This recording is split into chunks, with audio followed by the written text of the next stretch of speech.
ఎన్టీఆర్ జిల్లా విసన్నపేటలో తిరువూరు పట్టణంలోను పశ్చిమ బెంగాల్లో ట్రైనీ డాక్టర్పై జరిగిన అత్యాచార ఘటనపై ఐఎంఐ ఆందోళన చేపట్టింది. బోసుబొమ్మ సెంటర్ నుండి మధిర రోడ్డు వరకు ర్యాలీ నిర్వహించారు.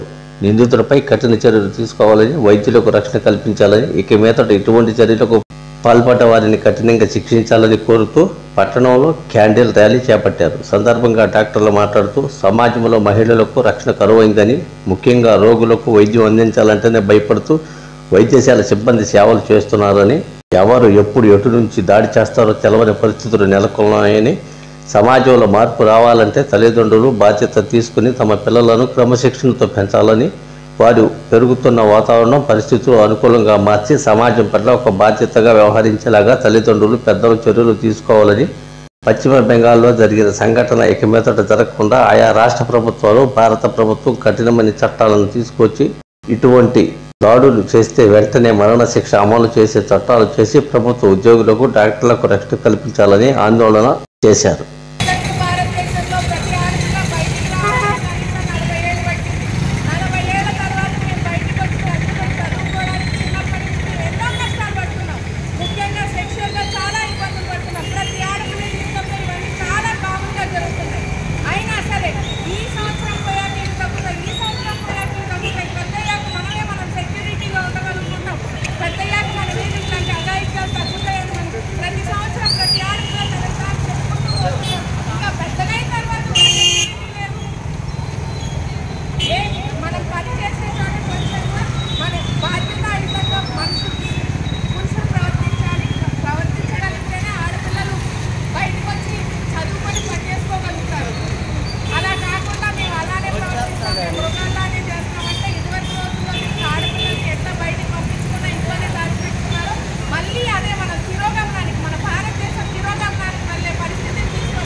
ఇలాంటి ర్యాలీలు ఎందుకు చేయాల్సి వస్తుంది? అసలు ప్రజలందరికీ కూడా ఒకే ఒక విన్నపం, ప్రతి మనిషి తన యొక్క బాధ్యతాయుతంగా పనిచేస్తూ, బాధ్యతాయుతంగా ఉంటూ, ప్రతి పిల్లవాడికి కూడా వాళ్ళ తల్లిదండ్రులు ఎలా పెరగాలి, సమాజంలో ఎలా ఉండాలి అనేది వాళ్ళ యొక్క బాధ్యతగా తీసుకొని అందరం కూడా మంచిగా పెరగాలి అని చెప్పేసి వాళ్ళకి భక్తి శ్రద్ధతో కూడా, భయం భక్తితో కూడా నేర్పించాలని చెప్పి ప్రతి తల్లిదండ్రులు కూడా విధానం చేస్తున్నాం. ఎందుకు అంటే వాడు చిన్నప్పటి నుంచి పెరుగుతున్న వాతావరణం బట్టి వాడికి ఏం చేస్తున్నాడని కూడా అర్థం కావట్లేదు. పెద్ద వయసు వచ్చేసరికి 17 సంవత్సరాలు 18 సంవత్సరాలు వచ్చేసరికి ప్రతి పిల్లవాడు కానీ ఎవరైనా కానీ ఏం చేస్తున్నాడో అర్థం కావట్లేదు. ఈ రోజు డాక్టర్స్ మీద దాడులు జరుగుతున్నాయి.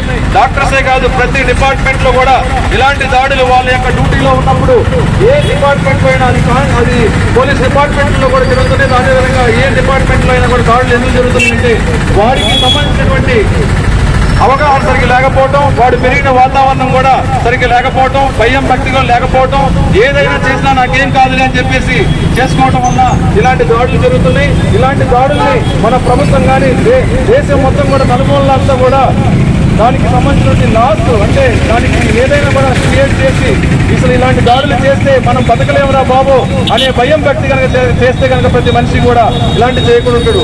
ఇలాంటివి చేయటం వల్ల మనం మంచి చేద్దామని చూస్తున్నా కూడా చెడుకి వెళ్ళిపోతుంది. ఈ రోజు డ్యూటీలో ఉన్నప్పుడు ఏదైనా చేద్దాం, మంచిగా బతికిద్దాం పేషెంట్ అనేసరికి వాడు వచ్చి ఎక్కడ మీద పడుతున్నాడని భయంతో ఆ పేషెంట్ బతికించకుండా వాడికి కూడా న్యాయం జరగకుండా వాడు అటు ఇటు తిరిగేసి ఎక్కడో చనిపోతుంది తప్ప ఇలాంటి న్యాయం అది జరగట్లేదు. ఎందుకు ఇలాంటి న్యాయం జరుగుతుంటే మంచిగా చక్కగా అందరూ